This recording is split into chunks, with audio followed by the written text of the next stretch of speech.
Cookery சேனலை பார்த்து யார் வேணாலும் சமையல் பண்ணலாம். ஆனா சுவையான சமையல் பண்றது எப்படி? நான் இதயம் நல்லெண்ணெயில சமையல் பண்றேன். ஆஹா ஓஹோன்னு பாராட்டுறாங்க. நீங்களும் இதயம் நல்லெண்ணெயில சமையல் பண்ணுங்க, பாராட்ட வாங்குங்க. தினம் தோறும் வாங்குவே இதயம்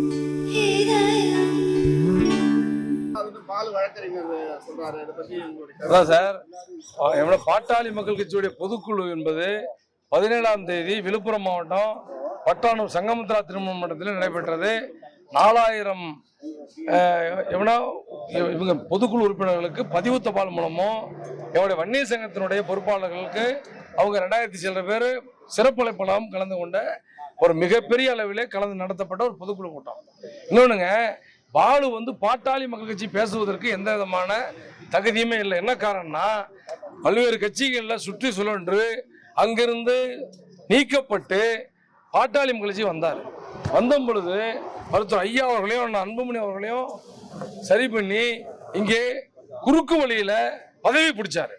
அது மட்டும் இல்லாமல் இங்கே மக்களை சந்திக்காம சென்னையில் இருந்து கொண்டு தேவையில்லாத குழப்பங்களை விளைவித்ததுனாலே இங்கே தைலாபுரம் தோட்டத்தில் நடந்த சமூக நீதி பேரவையினுடைய கூட்டம் நடைபெற்றது. அந்த கூட்டத்தில் கலந்து கொண்ட 300க்கும் மேற்பட்ட வழக்கறிஞர்கள், அந்த வழக்கறிஞர்களாலே மிகப்பெரிய அளவில் கடுமையாக விமர்சிக்கப்பட்டார். எப்படின்னா, இதை வச்சுதான் மருத்துவர் ஐயாவுடைய ஆசியோடு அதாவது இதனுடைய பார் கவுன்சிலுடைய மெம்பர் ஆனார். ஐயா சொல்றதை மீறி வேற மாதிரிலாம் குறுக்கொலியை கையாண்டு கோச்சேர்மன் ஆனார். இது எல்லாத்துக்குமே உறுதுணையாக இருந்தது, அவர் வளர்ச்சிக்கு உறுதுணையாக இருந்தது பாட்டாளி மக்கள் கட்சி மருத்துவர் ஐயா அவர்கள். அப்படிப்பட்ட மருத்துவர் ஐயா அவர்கள் தொடர்ந்து பாலுடைய நடவடிக்கை கட்சி விரோத நடவடிக்கை என்று இருக்கிறதுனால அவரை கட்சியை விட்டு நீக்கியாச்சு. கட்சியை விட்டு நீக்கின பிறகு அவர் தானே கட்சியினுடைய செய்தி தொடர்பாளர் போல அறிக்கை விட்டு கொண்டிருப்பது வன்மையாக கண்டிக்கத்தக்கது. அது ஏற்புடையது அல்ல. பாட்டாளி மக்கள் கட்சியை பற்றி சொல்லுவதற்கு எந்த அருகதையும் இல்லாத, கட்சியினுடைய உறுப்பினராக இல்லாத பாலு அவர்கள் சொல்லுவது எதுவுமே எங்களை கட்டுப்படுத்தாது. சரி, நான் கேட்குறேங்க, கட்சியை விட்டு நீக்கப்பட்டோம், ரோட்ல ஒருத்தன் போயிட்டு இருக்கான், மனநிலை பாதிக்கப்பட்டாங்க, அவன் நான் தான் கட்சின்னா அது நாங்கள் எப்படி பதில் சொல்ல முடியும்? இந்த கட்சிக்கு பாட்டாளி மகிழ்ச்சிக்கும் பாலுக்கும் எந்த சம்மந்தமும் இல்லை. அதை ஒரு செய்தின்னு சொல்லிட்டு பத்திரிகையாளர்களும் எங்கள்கிட்ட கேட்கும் பொழுது ரொம்ப மனசு வலிக்குது. ஆகவே பாட்டாளி மக்கள் கட்சியுடைய பொதுக்குழு என்பது 17ஆம் தேதி நடைபெற்றதுதான் பொதுக்குழு, அங்கீகரிக்கப்பட்ட பொதுக்குழு. அந்த பொதுக்குழுவில் நம்முடைய இதற்கு முன்பு 3 ஆண்டுகள் தலைவராக இருந்த அண்ணன் அன்புமணியுடைய பதவிக்காலம் 28/5/2025 பதவிக்காலம் நிறைவுற்ற பிறகு 30/5/2025 அன்று இங்க பாருங்க, ஒன்று வச்சுங்க, கட்சியினுடைய விதிப்படி பாட்டாளி மக்கள் கட்சிக்கு நிரந்தரமானவர் நிறுவனராக இருக்கிற மருத்துவர் ஐயா மட்டும்தான். தலைவரோ பொதுச் செயலாளரோ பொருளாளரோ நானோ மற்ற எல்லாருமோ இங்கே வருகின்ற மா.க. ஸ்டாலின் அவர்களோ மற்ற எல்லா பொறுப்பாளர்களும் 3 ஆண்டுகளுக்கு ஒரு முறை தேர்ந்தெடுக்கப்பட வேண்டும். அந்த தேர்வு மருத்துவர் ஐயா அவர்களால் அங்கீகரிக்கப்பட வேண்டும். அப்படி பண்ணா மட்டும்தான் அது எங்களுக்கு அந்த பதவி என்பது தொடருமே தவிர அதுக்கான வாய்ப்பு இல்லை. சரி, நான் கேட்குறேங்க, இதே பாலு சொன்னாரு அடுத்த மாதம் 26வது வருஷம் மே ஜூன் ஜூலை வரைக்கும் பதவி காலம் இருக்கிற தலைவர் பொதுச் செயலாளர் பொருளாளர்னு சொன்னாரு. அப்புறம் ஏங்க மருத்துவர் ஐயா அவர்கள் 17ஆம் தேதி பொதுக்குழுன்னு சொல்லி 21 நாளுக்கு முன்னாடி அறிவிக்கிறார். திடீர்னு அவங்க ஒரு வாரத்துக்கு முன்னாடி பொதுக்குழு அறிவிச்சு அந்த பொதுக்குழுவில் இன்னும் 1 வருஷம் அந்த பதவி காலம் இருக்குன்னு சொல்லி ஏன் ஆக்ஷன் பண்றாங்க? அப்படின்னா என்ன அர்த்தம்? எப்படின்னா பதவி இல்லாத பதவி இருப்பவர்கள் அறிவிக்க கொடுக்கிறார்கள்.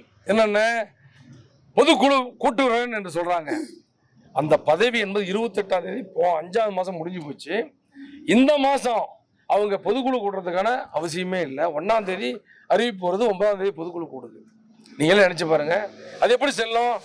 ஆனால் நிறுவனர் என்பவர் கட்சி விதி எண் 13 படி பாட்டாளி மகிழ்ச்சி நிரந்தரமானவர். அவரு தான் மருத்துவர் ஐயா அவர்கள் தான் நிர்வாக குழுக்கு அழைப்பு விடுக்க வேண்டும், செயற்குழுக்கு அழைப்பு விடுக்க வேண்டும், பொதுக்குழுக்கு அழைப்பு விடுக்க வேண்டும். அவருடைய மருத்துவர் ஐயாவுடைய வழிகாட்டுதல் மேலே நடக்கிற கூட்டங்கள் மட்டுமே செல்லும் என்பது நான் சொல்லல. 1989 உருவாக்கப்பட்ட பாட்டாளி மக்கள் கட்சியுடைய சட்ட விதிகள் சொல்லுது. ஆக சட்ட விதிகளை தப்பா சும்மா சொல்லிட்டு இருக்கிற வழக்கறிஞர் பாலு உண்மையான வைக்கலாம், போலி வைக்கலாம் சொல்லுங்க. சட்ட விதி இருக்குது, விதியை மாற்றி மாற்றி பேசினா அது என்ன அர்த்தம்? அது ஒரு பொய்ய தொடர்ந்து 100 முறை சொல்லும் பொழுது அது நிஜமாயிருமே என்ன? ஆக பாட்டாளி மக்கள் கட்சி என்பது மருத்துவர் ஐயா அவர்கள் தான்.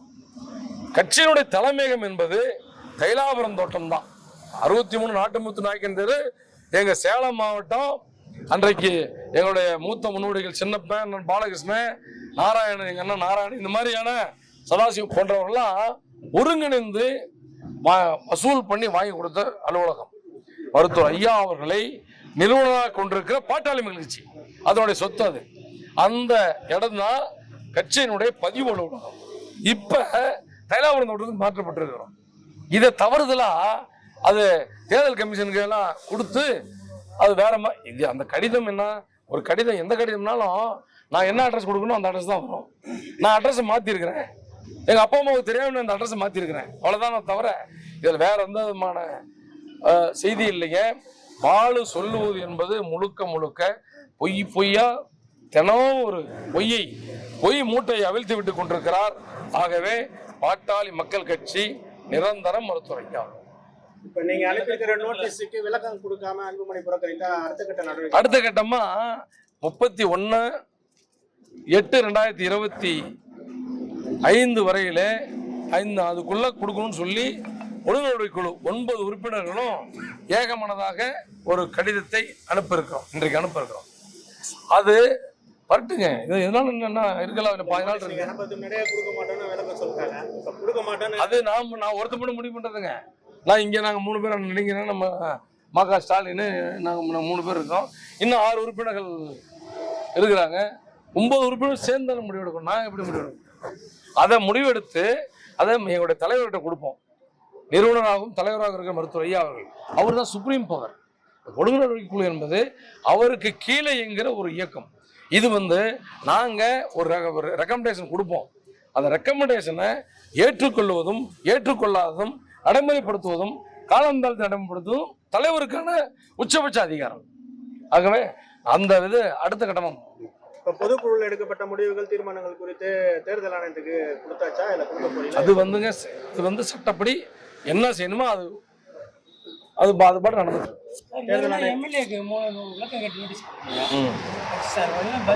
இல்ல. அவங்க இல்லைங்கனால அவங்க கட்சி விட்டு நீக்கி வைத்திருக்கிறோம். ஆனா திருமல குமாரசாமி அவர் ஒரு உறுப்பினர், அவர் அதனால நீக்கி வைத்திருக்கோம்.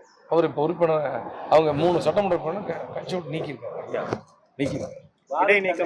இடைநீக்கம் சார்.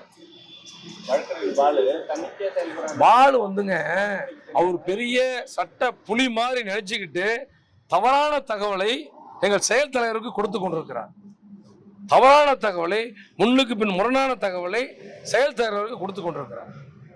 உண்மையான நடைமுறையும் சட்டத்தையும் சொன்னா அவரு கட்டாயம் ஏத்துக்குவாரு. ஐயா பார்த்துருவாரு. நீ என்னங்க சொல்றாங்க, ஐயா சந்திக்கணும், ஒன்னா சேரணும், ஐயா சொல்றது கேட்கணும் தான் நம்ம சொல்றோம். வேற என்ன சொல்ல போறோம்? நாங்க என்ன அது தெரியலைங்க. ஆனா இப்ப அவர் பொது வழியில அந்த மாதிரிதான் பேசிட்டு இருக்கிறாரு. பொது வழியில பாலு நிறைய செய்திகளை தவறா நான் கேட்கிறேன். ஐயாவுக்கு அதிகாரம் இல்லைன்னு சொல்லக்கூடிய ஒரு தகுதி உனக்கு எப்படி வந்துச்சு? ஐயாவுக்கு அதிகாரம் இல்லாதனா மதிமுக துரத்தப்பட்டவர் பாலு உன்னை 2 முறை ஜெயங்கொண்டத்துக்கு எம்எல்ஏக்கு தேர்தலில் நிக்க வச்சாரு. இதுல அரக்கோணம் தானே, அரக்கோணம் எம்பிக்கு நிக்க வச்சாரு. பார் கவுன்சில்ல மெம்பரா உன்னால வர முடியுமா? நீ மதிமுக தான் வந்திருப்பீங்களா? எப்படி?